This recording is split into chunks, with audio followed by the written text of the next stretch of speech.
Hey guys, in this video we're going to go over the most common and most helpful tools in Adobe Premiere.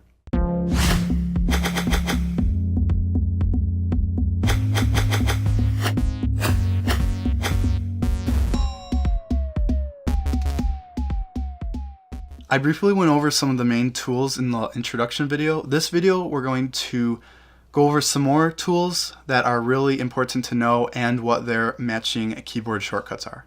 Okay, let's get started. One helpful thing to note is that when you're bringing your footage in, you can just go into where you've had your footage sorted out as we showed in the very first video on just an introduction to editing. Grab your folders and then bring them over into your media. Okay, the first tools we're going to go over are the J, K, and L keyboard commands. They are basically the play, pause, and rewind buttons. So if you want to watch it going forward, you can press L. K will stop it, and then you can press J and it'll play your footage backwards.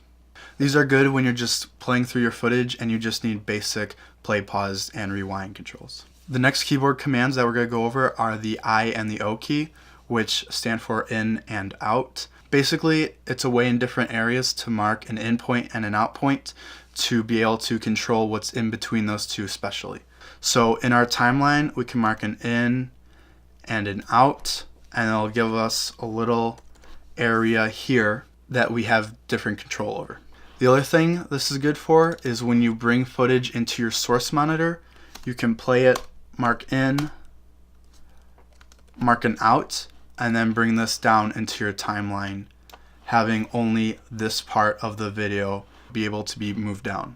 The most basic kind of transition in between two clips or from black at the beginning or the end of a clip is your cross dissolve. To do that, you're going to want to mark the space in between two clips and then press Shift and D to get your cross dissolve. And that would look something like this. The arrow keys are good for moving back and forth frames on your timeline or source monitor. So you can just, press them one at a time and they move along.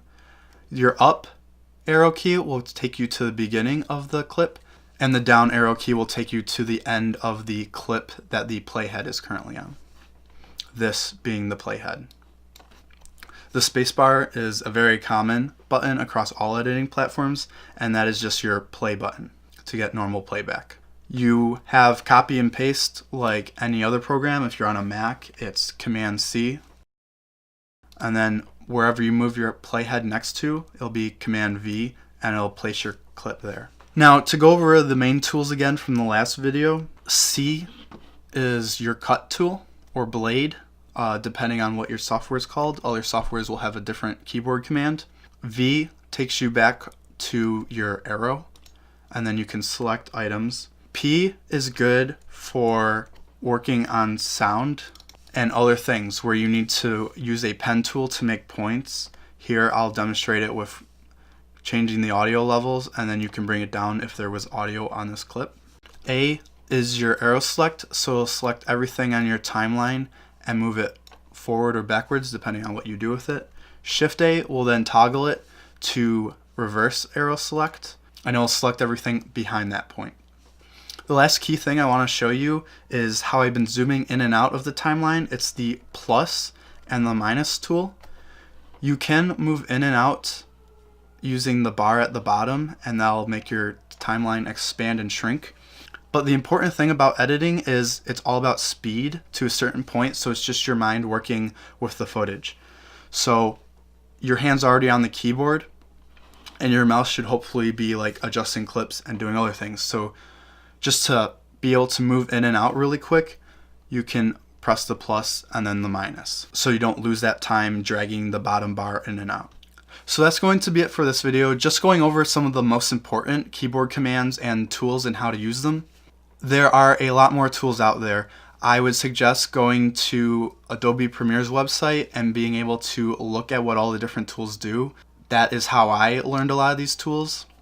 And then just go into Adobe Premiere and start playing around with things. That is also a really big way on learning how to use these tools. In the next video, we're going to go over how to change these keyboard commands if you prefer them to be on different hotkeys in the keyboards, and we'll dive into the menus to check those out. So if you're interested in that, please click on the video, and also please consider subscribing. Thanks.